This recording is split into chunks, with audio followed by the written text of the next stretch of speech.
എല്ലാവർക്കും നമസ്കാരം. ഇന്ന് ഞാൻ പറയാൻ പോകുന്നത് നാരായണ എന്ന 4 അക്ഷരത്തിൻ്റെ ശക്തിയെക്കുറിച്ചാണ്.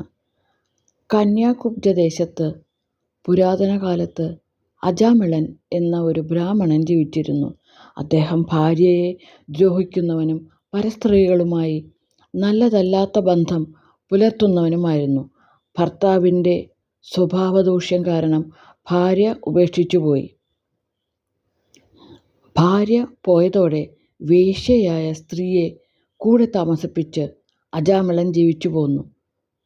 ബ്രാഹ്മണരുടെ ആചാരങ്ങളും പൂജകളും ക്ഷേത്രദർശനവും വ്രതങ്ങളും എല്ലാം അജാമിളൻ ഉപേക്ഷിച്ചു.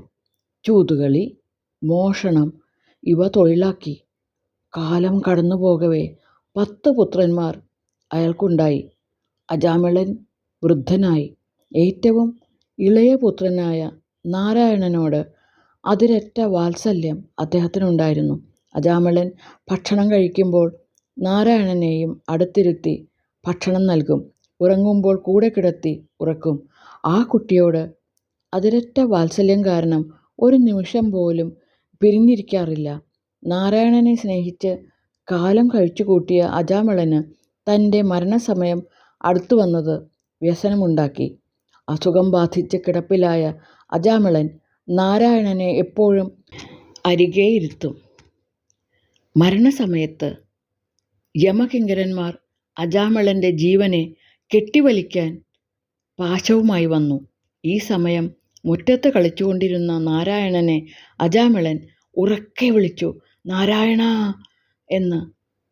മകനെ വിളിച്ചെങ്കിലും കളിക്കുന്ന കുട്ടി വിളി കേട്ടില്ല.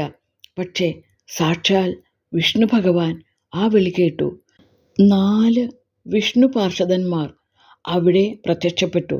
അപ്പോഴേക്കും യമദൂതന്മാർ അജാമിളൻ്റെ ജഡശരീരത്തെ കെട്ടിവലിക്കാൻ ആരംഭിച്ചു. വിഷ്ണു പാർഷദന്മാർ കാലൻ്റെ പാശത്തിൽ നിന്നും അജാമിളൻ്റെ ആത്മാവിനെ മോചിപ്പിച്ചു. അപ്പോൾ യമദൂതന്മാർ ചോദിച്ചു, "നിങ്ങൾ ആരാണ്?" "ഞങ്ങൾ വിഷ്ണു പാർഷദന്മാരാണ്.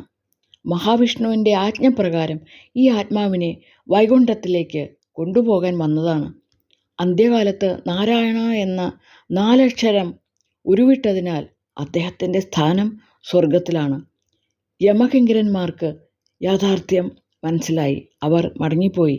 വിഷ്ണുദൂതന്മാർ സ്വർണ്ണത്തേരിൽ അജാമിളൻ്റെ ജീവനും കൊണ്ട് വൈകുണ്ഠത്തിലേക്ക് യാത്രയായി. മരണസമയത്ത് നാരായണ നാമം ചൊല്ലിയതോടെ അജാമിളൻ്റെ എല്ലാ പാപങ്ങൾക്കും പ്രായശ്ചിത്തമായി. അദ്ദേഹം മകനെയാണ് മരണസമയത്ത് നാരായണ എന്ന് വിളിച്ചതെങ്കിലും കാരുണ്യമൂർത്തിയായ ഭഗവാൻ അദ്ദേഹത്തിൻ്റെ ആത്മാവിന് മോക്ഷം കൊടുത്തു. പ്രിയ ഭക്തരെ, നമുക്കെല്ലാവർക്കും നാരായണ എന്ന് സദാ ജപിക്കാം. നാരായണ എന്ന് സദാ ജപിച്ചാൽ പാപം കെടും, പശി കെടും, നാവിനുണർച്ച വരും. അന്ത്യകാലേ ഗോവിന്ദപാദകമലങ്ങൾ തെളിഞ്ഞു കാണാം. നന്ദി.